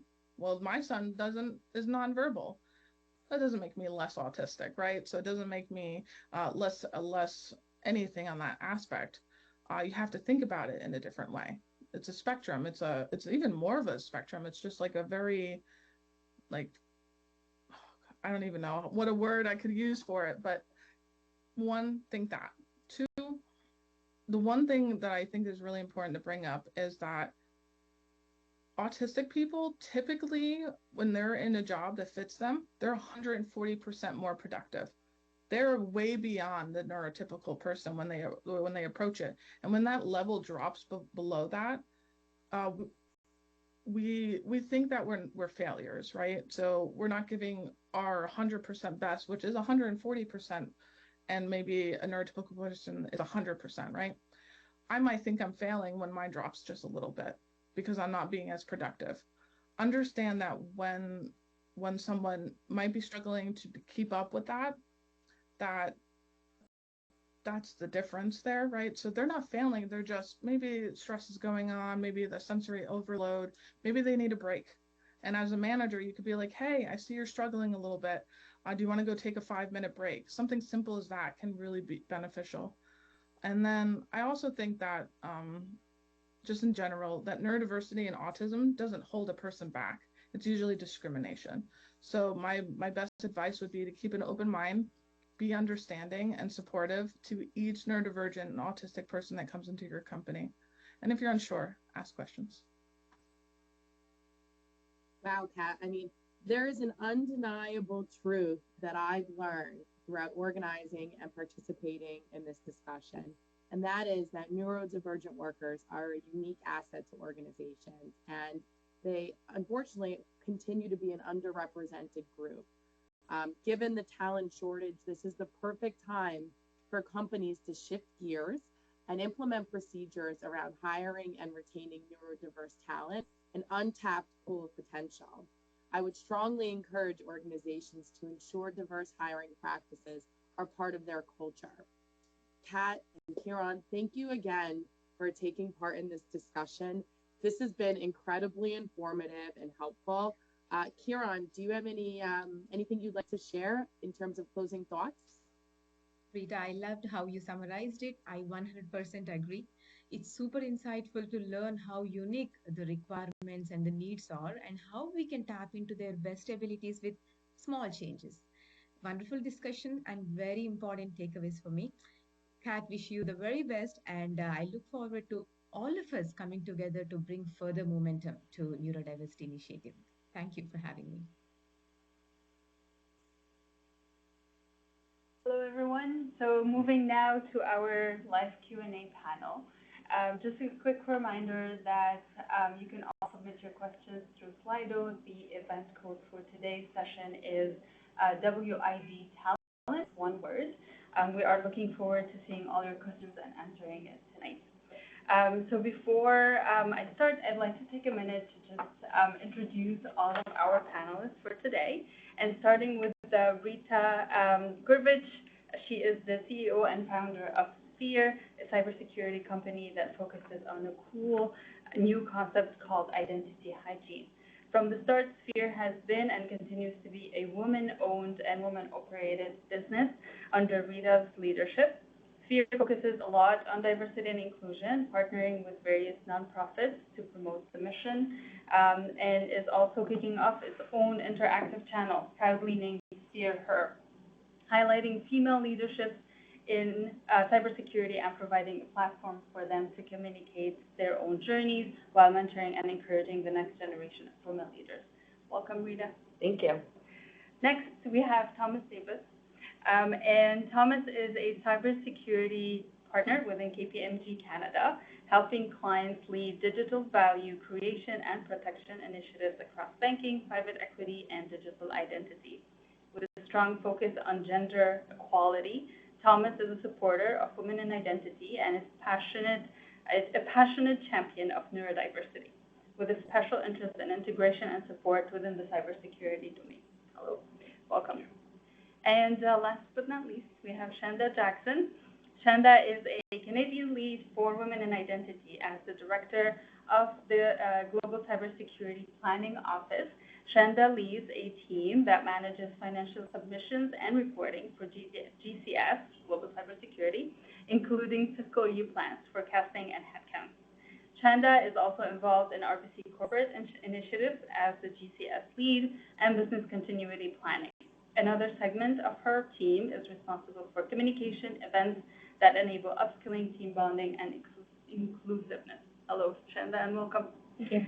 And myself, my name is Rilla Turk, and I am also a part of Women in Identity and an RBC employee, and I will be the moderator for today's panel. So before we jump, we have a bunch of questions. We're really looking forward to that. But before we jump to Slido, I have a couple questions of my own that I'm just going to kick off with. And first one is for you, Rita. As part of building out today's event, is there anything you've learned about the topic that you would like to share with us? So I think there was a recurring theme amongst the different sessions that we all got to watch today, and it was about being honest and vocal. And just in creating this amazing event today and talking about it openly, casually in our office, at different trade shows I've been at, I can't tell you how many people have come up to me and said, by the way, I'm neurodiverse, and it's not something that I normally talk about, either to my coworkers, to my management team. So I hope some of them are watching today and realize that we're all trying to get rid of that stigma, right? We're all trying to move forward so everybody feels included, and we can all operate to the best of our ability. So I'm so excited that Dylan and Kat were able to join us and share their perspectives. Amazing, thank you. Thomas, if you can share an aha moment that you had during the onboarding process at KPMG. Yeah, so for me, it's sort of a self-assessment that we have so much ambiguity in much of our processes when we onboard talent. And this always becomes very apparent when somebody asks a question. You think, oh, it's not written down. Like that step, like that seems like a component that should have been written down, but we take these things for granted. Mm-hmm. So I think really having almost a magnifying glass on all of my shortcomings in terms of onboarding talent became apparent in that we often think of things as, well, that's a given or that's normal or somebody should be able to get there, right? But if it's not laid out, you're putting a huge amount of ambiguity into the environment, and it'll create a lot of anxiety. Mm-hmm. You're really not setting people up for success. So for me, the aha moment was, we need to write the process down, needs to be tested, needs to be reviewed, and we need to take feedback. And I think one of the biggest things is when we get to hear folks like Kat and Dylan talk about their feedback. Every time they talk about it and they say, this is something we should do, it's like, oh, of course we should do that. Transcripts for Zoom calls and team calls, mm-hmm. Of course. So it's like, we got to go look at that. I would love that. Yeah, I would love that. That's a great idea. So I think we need to have more of this communication and conversation so that we can really understand what we can do to best serve everyone. That's amazing. Yeah, and it's an opportunity to continue evolving, right? Shanda, a question for you. So what generated your interest in neurodiversity? So I have a 7-year-old who has really big dreams. She wants to wear the yellow jersey riding a pink bike in the Tour de France, so that's one thing. She also wants to be a doctor in remote Northern Ontario that works in a camper and travels from community to community. So I feel like it's my job to make those things happen. It's a really tall order. But a few years ago, we were sitting in the doctor's office, and she was diagnosed as having autism. And I was really taken aback when we talked about it because, when we said, what's next, the first thing that we were told to do is switch our investments from an education plan to a disability plan because she wouldn't go to college, she wouldn't be independent. And I just thought, she's 3. I don't understand how we can assess that at this point in time. And then looking, it really made sense. There's a huge unemployment rate for these people, and it just seemed like something that we should talk a little bit more about. Okay, so moving on to the Slido questions now. The first one we have is, many are not comfortable disclosing in fear of being discriminated against or not being considered for future roles. What is your advice for these individuals? And Rita, if I can start with you. Sure. So, I think that not everyone is as open-minded as others, and I understand that, and we won't change the world overnight. But my hope is that if it's not your direct manager, maybe it's somebody to the left or right of that person, a coworker, somebody in another department. It could be totally unrelated that might be able to coach and mentor you into how to have that conversation with the right people. I also think in this day and age, most management layers should encourage open door policies where if you're not getting the level of attention from your direct manager, you can maybe go to their boss or somewhere else to get the answers that you need. So I think in this modern century that we live in, we should be encouraging people to be vocal and not making people scared to do so. So send them the link to this video to educate if you're concerned that your leadership team may not understand. That's amazing. And I mean, you touched on how when people knew that you were taking part of this, they sort of came to you and started talking about it. So that sparks those conversations as well. It helps, right? Yeah, I'm going to add and be even more forceful that we're in such a race for talent. And if you're looking left and you're looking right and you don't feel like you can bring your identity to the people, the organization that you're a part of, there's probably an organization out there that would much more support your identity, regardless of what that might be. So I'd encourage folks to, take a strong look at, is the organization supporting you and you feel like you can bring your whole self to work? And if you don't feel that, then I encourage you to go and find an organization that will. I definitely agree with both of those. I don't have anything else to say, to be honest. Thank you. All right, so on to the next. Some say that the virtual environment helps with neurodiversity, and some say it hurts. With return to work, what are things to consider? I think that we can, really take from what we've learned from both Kat and Dylan and look at things, whether it be the lighting or do we have noise canceling headsets. Also, we just need to ask people what's going to work for them. Another thing to consider is there are a lot of opportunities for hybrid work. So can we allow people to be in a space where they feel most comfortable the majority of the time, and then face-to-face when needed? Yeah, I think also the pandemic kind of taught traditional companies about hybrid work models. So I think that most modern organizations are equipped to be able to allow people to work remote partially or fully. Also, because of the talent shortage, a lot of the traditional companies have started to explore talent all over the country, so they too have become more comfortable with remote options for their staff. So I think, just like Kat and Dylan, be vocal, be honest, be brave, and those accommodations should be made as well for folks for other purposes as well.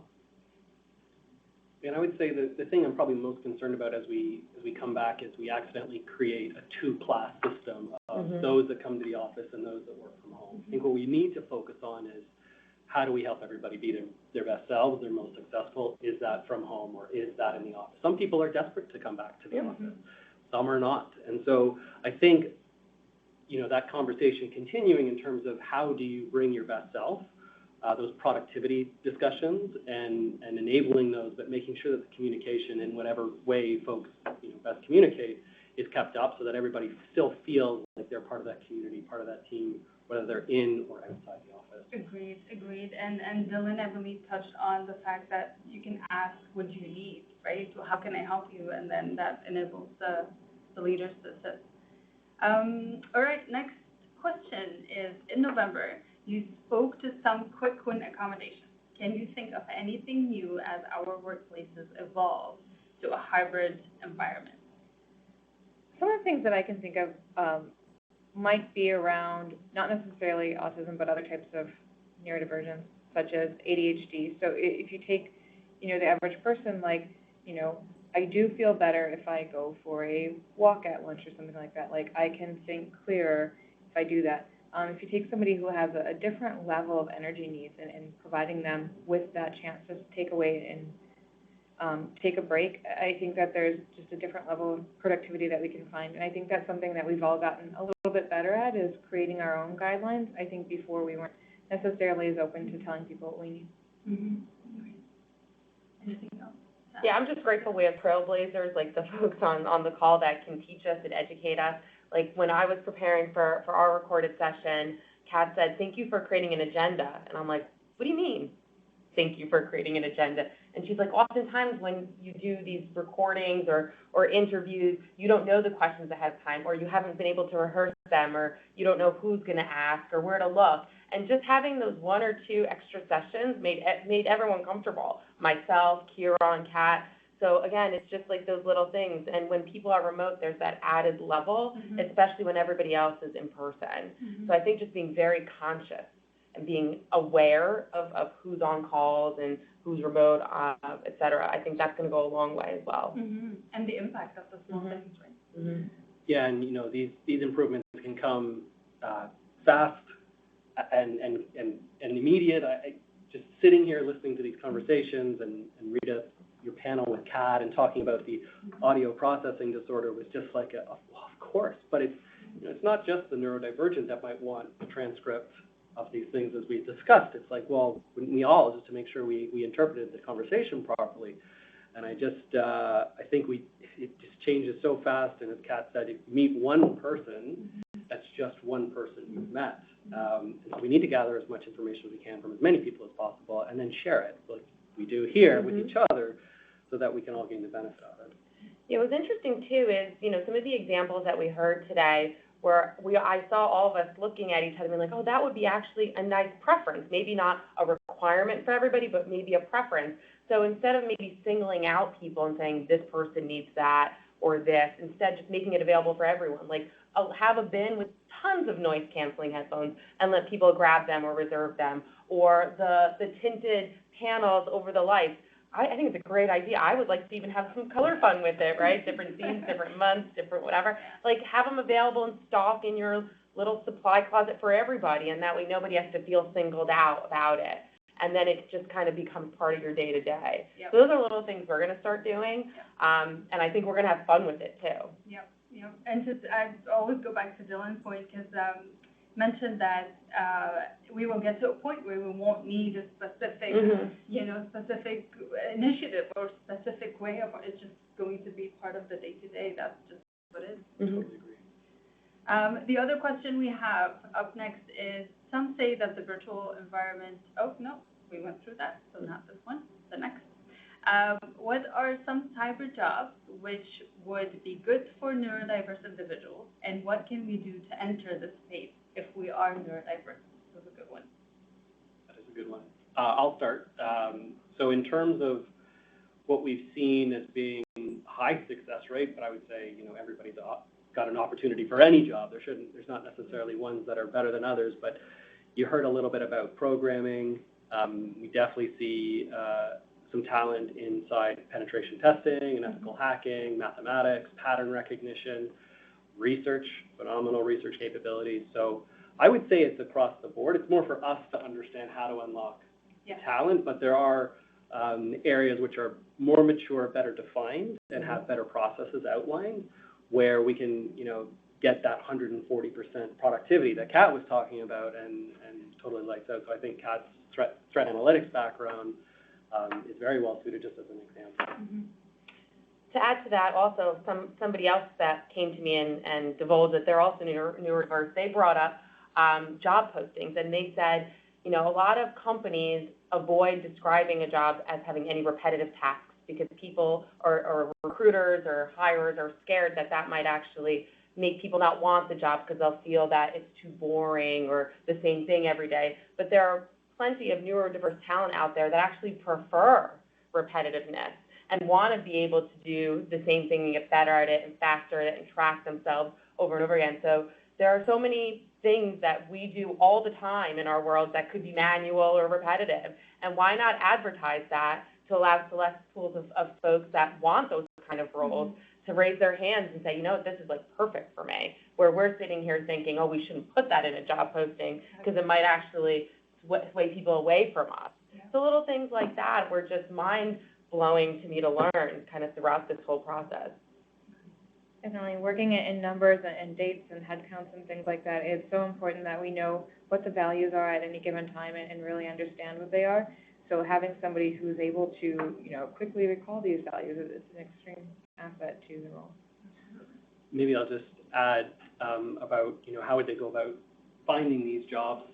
If I think about one of the things we value most as a community, as you know, we kind of consider ourselves a peer group inside of cybersecurity, is that willingness for continuous learning. So if cybersecurity is a place that you have an interest and you're willing to do some continuous education, it could be as simple as looking something up online or, you know, YouTube video, something even for free. There's lots of material out there, but just a general sense of, you know, a cyber domain you want to explore. You know, and as we all kind of do, we all sort of started as generalists. A lot of us even came from different disciplines before cyber. You know, dabble in the area, find something you really love and then you're passionate about and move deeper with it, and then bring that out to go look for job postings in those specific domain areas with those keywords you can find. Okay, next up, the points highlighted here are applicable to so many fields. Will it be available for me to share after? Definitely. So the video link that we're going to send out, we are going to send it to everyone who registered. However, if you want to share beyond that, you're definitely welcome to do so. It's not like they can't register, they can't access if they don't register. It's just they won't have it readily available. Mm-hmm. So please do share. Yes. Okay. If staff don't identify as neurodiverse, then what is the best way to manage staff that may be neurodiverse? So I think that little things employers can do, like what we're going to start doing, which is having the bins of stuff that maybe neurodiverse talent would be interested in or require versus something that's just a preference. I think those are things that could help folks that are employed at companies that maybe aren't out and about, you know, being as vocal as Jill and Kat. But I don't know if it's me personally, but I encourage people to be vocal about it, because we can't fix what we don't know. And, you know, it is scary, I'm sure, for folks that have been working in an environment and kind of being quiet about it, to then be brave enough to open up about it. But I think there's a lot of people that are going to be very open and warm and kind and will want to help. Mm-hmm. So I hope I'm right, but that's what my gut tells me. I think that by creating that environment where you are accommodating without, you know, having people disclose, so anybody who wants to opt in, you probably are creating an environment where people are feeling like they're more comfortable talking about it. Absolutely. Yeah, I think Kat said it's not about re-engineering or redesigning the program, it's about like recreating it. We need to tear it down, and, you know, to Rita and to Shanda's point, we need to really build a system that is, you know, wholly inclusive, period, regardless of background, and, you know, not having to disclose.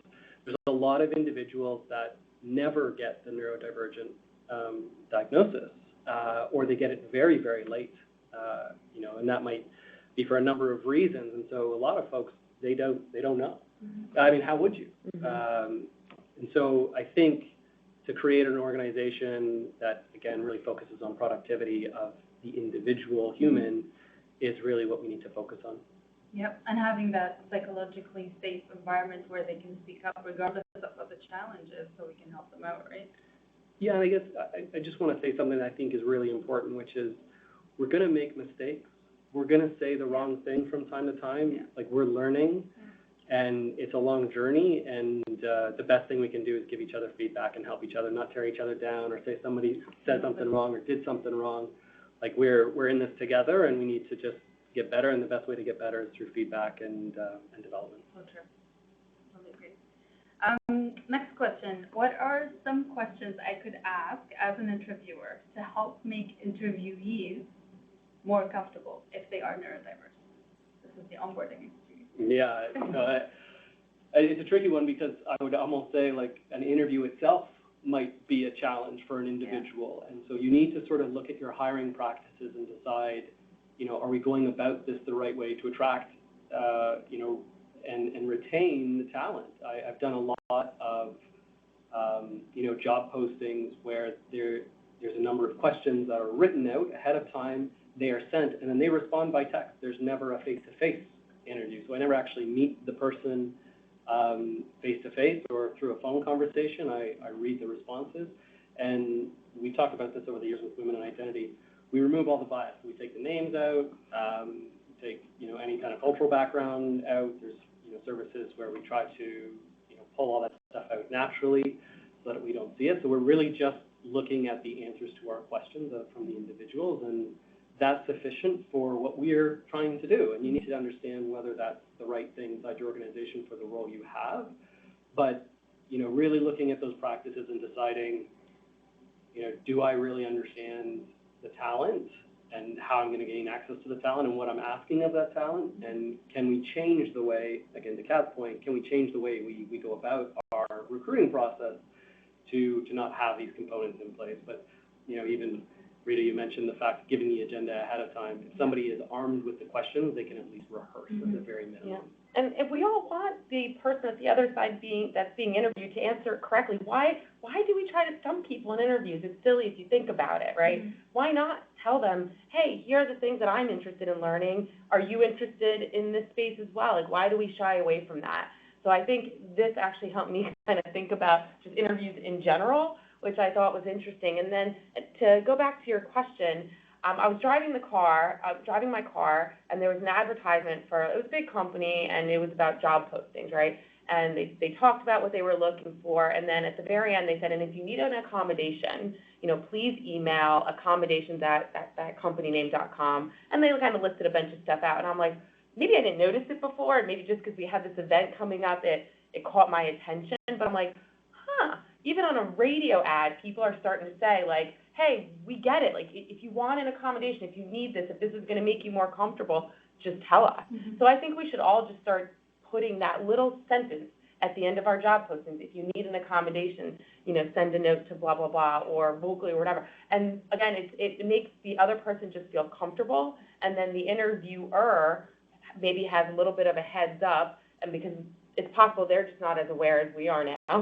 They haven't watched sessions like this or learned like we did. So I think transparency is like a big theme here. And I think that helps, just people knowing the details. Some of the feedback we had in the fall was, if we're not ready to go all the way to not having an in-person interview or, Zoom or whatever you may be having, one of the really quick things we can do is kind of stop the panel interviews. Like, one person is enough to ask the questions. If you really need, you can have a second person ask them another time, but it's really daunting to come into a panel. Yeah. And focus on the value and not if the person fits the culture or not, to Kat's point, right? Wasn't that great? Value fit versus culture fit? Yeah. Next, what can we do in the identity industry to build solutions that accommodate neurodiverse individuals with inclusion? This is amazing. The easy one, include them in the design process, right? Yes. They got to be part of the team. That's about the only answer I have, and that's for anything. I think that's why we all like to be part of Women in Identity, because it's about identifying bias, whether it's in data or design or accessibility of the actual feature in the product. But yeah, the more people we have involved in the design of the solution, the more people it can touch on. And what's better in security than high adoption rates? We always talk about big adoption of our solutions. So I think, it's really important. That was a perfect answer. I have nothing to add to that. I would only add built by everyone, works for everyone. All right. Are there other Women in Identity events planned for the year? And how do we find out more?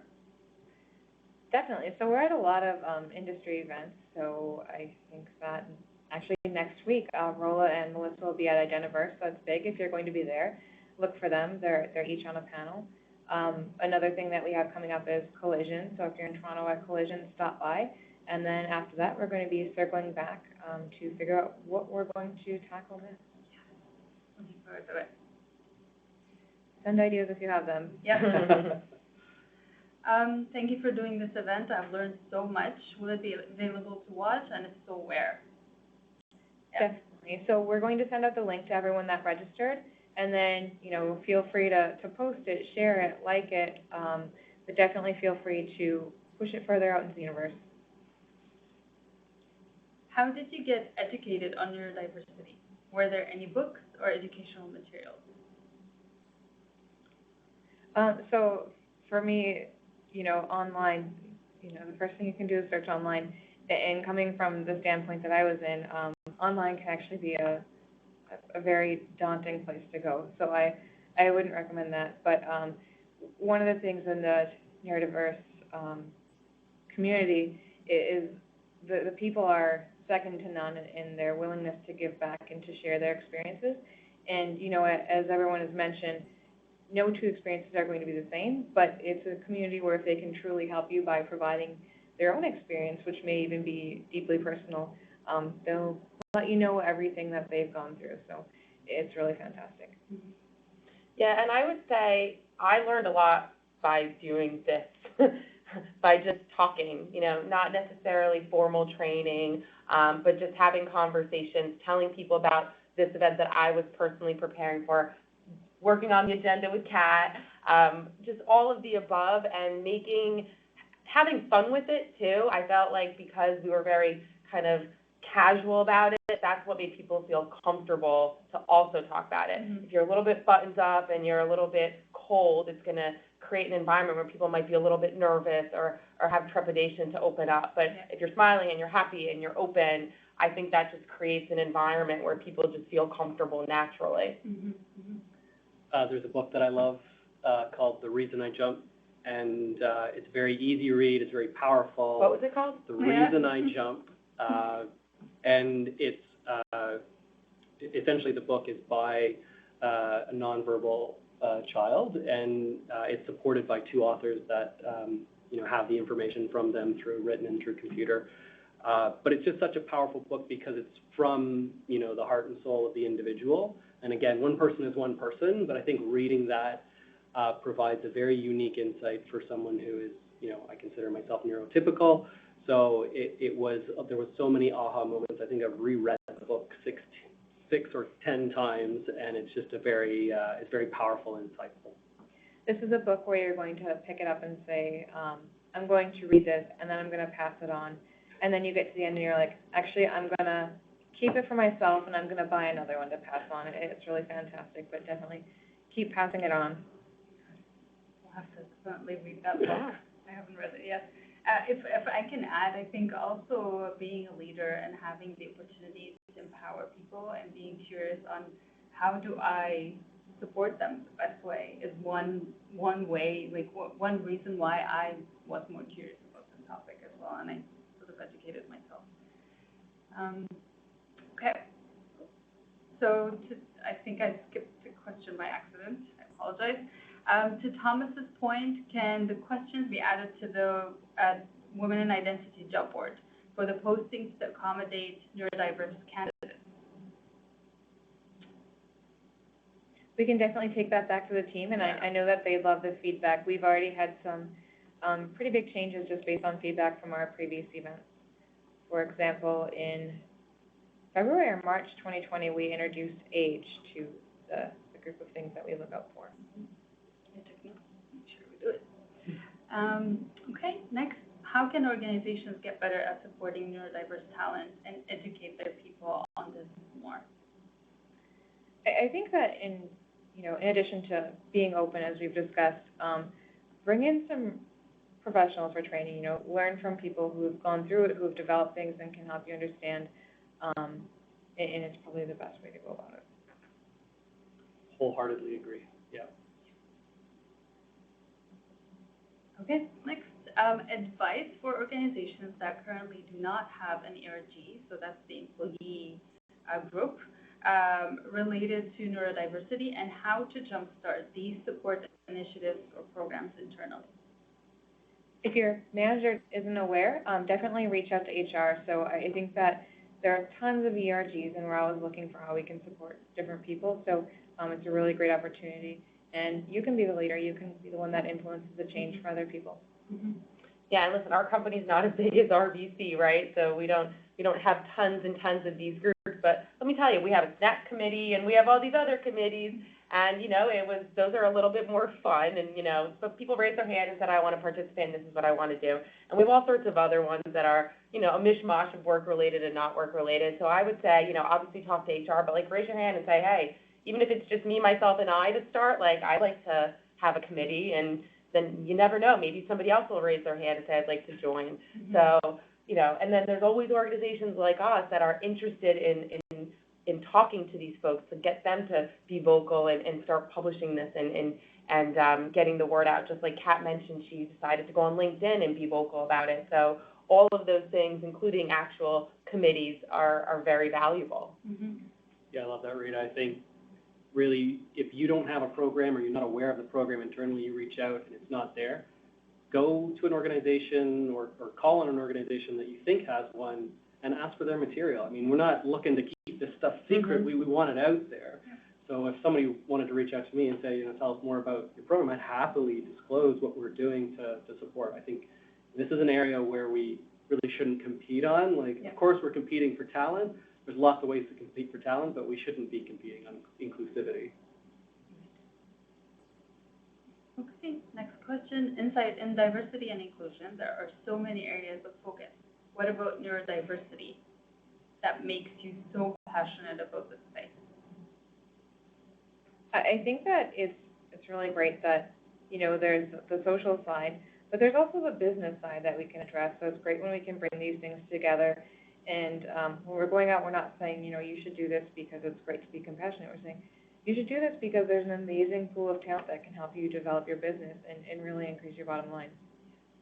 I actually find it interesting because it's something that was mentioned, and I think it was Dylan, he said the invisible disability. So I thought that was kind of unique, right? It's something that you don't necessarily see, right? So it's very easy to be dismissive, like in an interview, somebody's fidgety or not looking at you or whatever it might be. We always make that assumption that they're not interested or not a good fit, when meanwhile, they may simply be neurodiverse and you just didn't know.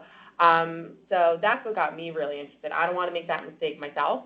I don't want to put somebody else in that position to feel uncomfortable and then ruin it for them next time they go for another interview. So I think it's just, one, going to make it a better environment professionally, if we all understand this at minimum. And yeah, also from a business perspective, what team doesn't want to be operating on all cylinders or over 100% capacity? And I'll be honest with you, different people on teams makes it more fun. It's just the truth. Agreed. And I think for me, we've done cybersecurity very similarly for a very long time. And I think access to this talent makes me really excited about the innovation that we could really bring to our domain area. That's what gets me the most excited. It's just fresh thinking.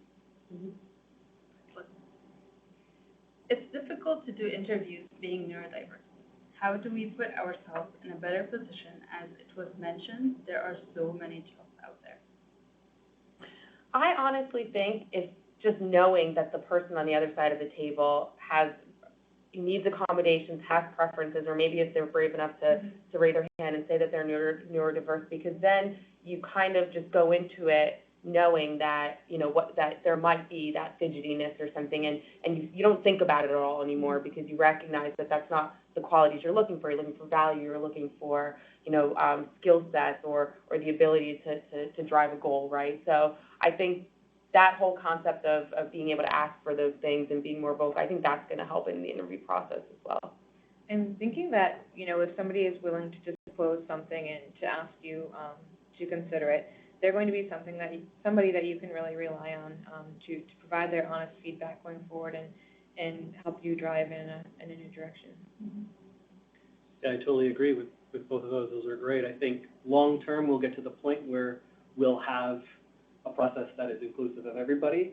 In the short term, I think if you feel comfortable disclosing, I think you shouldn't be hurting yourself at that point. If you are, then that organization is not the right fit for you. Absolutely. So MA says thank you. You're welcome. Next, Rita's point about doing something educates you more than listening to sessions. Can you post ideas on Women in Identity Forum of how can we be more involved? Yeah, I think we all should do more of these types of events. And that's the truth. And the reason a lot of people don't know a lot about neurodiversity is because there aren't a lot of events about it, and there aren't a ton of posts about it and forums about it. So hopefully, we did some, and I know Kat has done some herself as well. And then I encourage the people watching to go and register for more, or raise their hand and say, you know what, I learned something at another event I participated in, or listened in on that I would like to share, and I have an idea. So I think it becomes like a domino effect, right? Yep. And it's still kind of a really new topic in diversity and inclusion. So I think that just naturally makes it interesting. So I hope that all that kind of drives the right results. So everyone who registered had the option to choose whether or not they're interested in joining Women in Identity. And if you did select yes, we're going to reach out with some more information to how to do that. And one of the things that we're really looking forward to is to driving content on the forums where we're having more discussions just on an ongoing basis so that we can address things as they come up and evolve. So, definitely put yourself out there, write on the forum, share, like, comment, post, blog, all of that, share. Right. What happens if you work in a job where you can't disclose? It's not so easy to leave a job and find another. That's so true. What do you recommend? That's a tough one. That's a tough one. Yeah, I don't know the circumstances of not being able to disclose. I mean, it's tough. You have to eat, you got to live. I think everybody's had a job at some point where you think like, should I stick around here or should I move on? And for those who are underemployed, that's especially difficult. So if you feel like, again, you can't bring your whole self to work, and you feel like that process to finding a job is going to be longer for you in the current environment, then you need to start early, not late. And you need to look for those organizations where you feel, again, you can bring your whole self to work. I wish I had an easy answer, but that's a tricky one, obviously, and you feel for the person, right? Because if they feel like they're trapped in a situation, that's it gets scary as well. So if you think that this is going to be a longer process, and you understand what you don't like about your current environment, then look for that thing that you feel will make you a success in that next place. Whether it's someone on the panel or somebody in Women in Identity, I think that there are opportunities to reach out. People do want to help you. Maybe you'll ask for a one-on-one mentoring session or some sessions or something like that, but just bounce some ideas off of somebody who's maybe not in that organization to kind of see what you can do. The other thing too is I Googled, like last week, I Googled neurodiverse friendly companies, and you'd be surprised at how many large companies are actually advertising that they're trying to encourage people who are neurodiverse to apply and being very open-minded and welcoming about it. So that might be kind of a first place to start because you know that they're going to be very inclusive. And to tie into that, I would say leverage social media and all the various platforms, because sometimes you can reach out to people within those organizations and maybe have a chat with them and see what their experience is, and if you'd like to be in that organization, or if there's an opportunity that you're not aware of, there's a lot of different ways to go at it. If it's not a huge company like an RBC or a Goldman Sachs or a KPMG, and maybe they don't have publicly available information about what they're doing to support neurodiverse talent, reach out to the HR leader.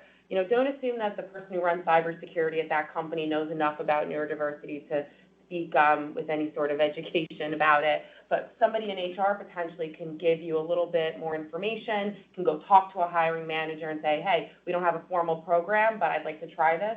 Are you open to giving it a go within your team?